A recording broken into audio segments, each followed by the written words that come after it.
Sisimulan natin ng istorya sa bayan ng Santa Rosa kung saan nakatira ang mag-asawang nagngangalang Hugo at Imelda. Lagi na lang sa tuwing sila ay kakain, pinag-aawayan nila ang paghuhugas ng pinggan. Kung tatanggi si Hugo ay papagalitan naman siya ni Imelda.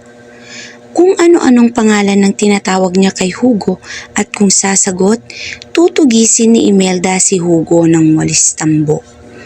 Nakasanayan ng tawagin ng kanilang mga kapitbahay ang bugnuting si Imelda na kamaldang at si Hugo na kaugong. Isang araw, nang malapit na silang matapos kumain. Ayoko na! Ayoko na maghugas ng pinggan! At sino? Ako? Aba! Buong araw ko ng trabaho, ayoko na maghugas ng pinggan! At sino ginoong Hugo ang maghugas ng mga pinggan? Ikaw! Ikaw ang babae! Dapat ikaw ang magtrabaho sa bahay! At anong gagawin mo? Pagkatapos mag-computer, ay hihilata ka na lamang? Ako na at naglinis, nagluto, naglaba, at sarili mong pinagainan, hindi mo kayang hugasan? Ang drama mo ah! Basta, ayoko na magtrabaho, ayoko na maghugas ng pinggan! Dahil sa sinabi ni Kaugong, tumayo si Kamaldang na may wang at hinarap si Kaugong gamit ang kanyang malaking boses at tinanong niya ang kanyang asawa. Natakot si Kaugong, nanginig, nakaramdam ng kaba. Napahawak siya sa dulo ng mesa. Nitignan ng kanyang asawa ay hindi niya magawa. Binulong niya sa ere ang mga salitang, Upo! Akala ko ba? Oh! Anong sasabihin mo? Huwag na natin paggabayan ng paghuhugas ng pinggan. Magkasundo tayo. Ang unang magsasalita, pagkatapos kong sabihin ang go, ang siya na ang parating maghuhugas ng pinggan. Ganoon lang? Oo, ganoon lang. Ang unang magsasalita ay siyang maghuhugas ng mga pinggan? Ng mga pinggan, Pati mga palayok? ng mga palayok, Pati mga malalaking kawali? pati na ang pinakamalalaking kawali. Pati mga mantikang Tupperware? Tupperware? Hindi mo kaya? Hindi, kaya ko. Kahit na mamantikang Tupperware. Ganito ha, kapag nagsalita ka ng isa mang kataga sa akin, o kanino man, o alin man, matapos kong sabihin ang go, ikaw ang maghuhugas parati ng pinggan. Eh, madali lang pala yun eh. Kaya ko magsalita. Sila'y kapwa tumahimik. Nagtititigan sila sa harap ng mesang may di pa nahuhugasang mga pinggan, baso at kutsara. Ayaw nilang iwanan ang isa't isa sa takot na baka magsalita ang isa man sa kanila. Nagtititigan lamang sila. Marami ng mga bagay ang nangyari sa kanilang mga paligid, ngunit nanatili silang walang kibo at nagkakatitigan lamang. Unti-unting lumubog ang araw, ngunit patuloy pa rin silang walang kibuan. Halos nagmumugto na ang kanilang mga mata sa pagtititigan. Aba, biglang naluha ang dalawa. Basang-basa na ng pawis ang kamiseta ni Kaugong. Pinagpapawisan na rin ang noo ni Kamaldang. Tumulo sa kanyang pisngi at pumatak sa kanyang dibdib. Ilang sandali ay biglang tumawag ang kanilang kapitbahay. Maring Maldang? Maring Maldang? Tao po! Makikilaba ulit ako ha? Siguro walang tao. Nagtaka ang kapitbahay nang makita niyang nakabukas ang pinto ng bahay ng mag-asawa. Ay, nakabukas ang pinto. Sinamaan ng tingin ni Kamaldang si Kaugong dahil sa siya ang huling pumasok sa bahay. Tinatanggi naman ito ni Kaugong. Nag-away ang dalawa, ngunit walang boses na lumalabas mula sa mga bibig nila. Dati-rati naman, sinasarado nila ito pag umaalis sila. Dito na lang ako maglalaba. Aayusin ko na lang pag-alis ko.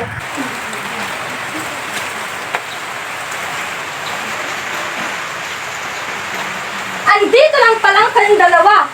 Hindi niyo ba ako naririnig kanina? Anong nangyayari sa inyo? Niyugyug niya ang balikat ni Kaugong. Anong nangyayari sa inyo? Magsalita ka,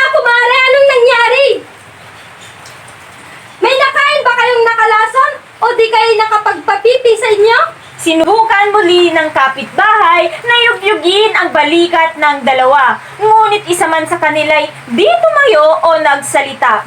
Dahil dito, nahintakutan ang kapitbahay. Mga kapitbahay! Mga kapitbahay! Anong nangyayari? Makikilabalan sana ako kila Kamaldang. Ngunit pagdating ko, ayan, napipi na sila. Naku, ano't naging ganyan kayo? Pinapunta pa naman ako ng asawa ko para sabihin sa iyo, Kaudong, na maghanda na dahil pupunta raw kayo sa sabungan.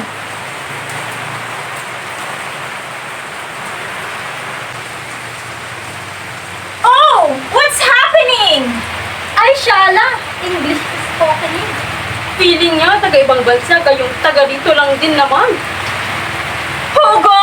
Hugo, my loves! Ay naku, kung makayakap pa, ay parang wala si Kamaldang. Bakit ba? Nangyari sa'yo? May pinakain ba siya sa'yo? Ito na nga ba ang sinasabi ko? Kung ako ang napangasawa mo, hindi kita pakakainin ng kung anumang pagkain nakakalason. Hindi lang iyan. Buong araw, umaga at gabi ay magkakapagsalita ka. Hindi katulad niyan. Umalis ka na nga riyan, hindi ka nakakatulong eh. Iba na ang nangyayari sa dalawang ito. Tama ka dyan, Beba. Iba na to. Kailangan na natin ng seryosong tulong. Mabuti pa, tawagin ko na ang kakilala kong albularyo. Albularyo? Chip! I better call the ambulance na lang. Kahit anong pagsisikap nilang lahat para makapagsalita ang mag-asawa ay wala pa rin nangyayari. Binalaan ni Kamaldang si Kaugong at pagkaraay pumikit.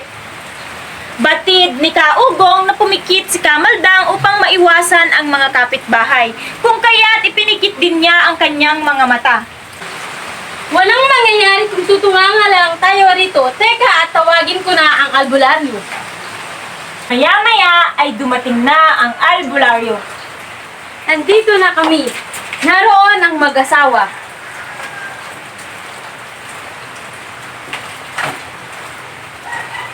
Unang kita ko pa lang sa dalawang ito. Alam ko at sigurado ako. Kinukulang sila. Isa itong kulang. Manang, ano ang maaari nating gawin upang gumaling sila? Minamanang mo ba ako? Hindi ako isang manang. Isa akong madam. Madam ang itawag mo sa akin. Sandali ang nanahimik ang albularyo. Tila ba nag-iisip ng paraan kung paano mapapagaling ang mag-asawa. Maya-maya ay bigla siyang napasigaw. Kailangan ko ng tulong nyo. Oo, kayong lahat. Kailangan ko. Dahil malakas ang sumpa ng dalawang ito. Emma ng Berta. Madam, Ang daming sinasabi, hindi na lang sabihin ang gagawin. Madam, ano po ang gagawin natin para mapagaling natin sila? ayan na, paparating na, magsisimula na. Mekeni, Mekeni, Mekeni, Mekeni, Mekeni, Mekeni, Mekeni, Mekeni, Mekeni, Mekeni, Mekeni. Sa pinagkatagal-tagal na ginawa natin yun, wala pa rin nangyayari. Paano yan? May pag-asa pa bang maibalik sila? Huwag kayong mag-alala. Hindi ako padadaig sa masasamang espiritu na yan. Mayroong inilabas ang albularyo mula sa bayong na kanyang daladala. Inalis niya ang mga platong nakalagay sa lamesa sa harap ng mag-asawa at inilapag ang lahat ng mga kagamitan niya. Nilabas niya isa-isa ang lahat ng laman ng kanyang bayong. Ito ang kaluluwa ng mag-asawa. Sinimulan muli ang ritual. Pero ngayon, habang isinasagawa ang ritual, isinausaw niya ang kanyang hinduturo sa gamot na kanyang ginawa at minarkahan ng krus ang noo ni Kaugong na tila ay walang nararamdaman. Sunod naman ay kay Kamaldang na hinila ang hinduturo ng albularyo at pinilipit.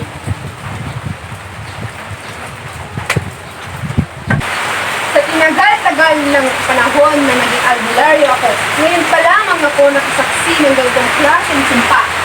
Tuluyan na silang iniwan ng kanilang espiritu. Ang tanging magagawa na lang natin ay ilibing silang dalawa. Ha?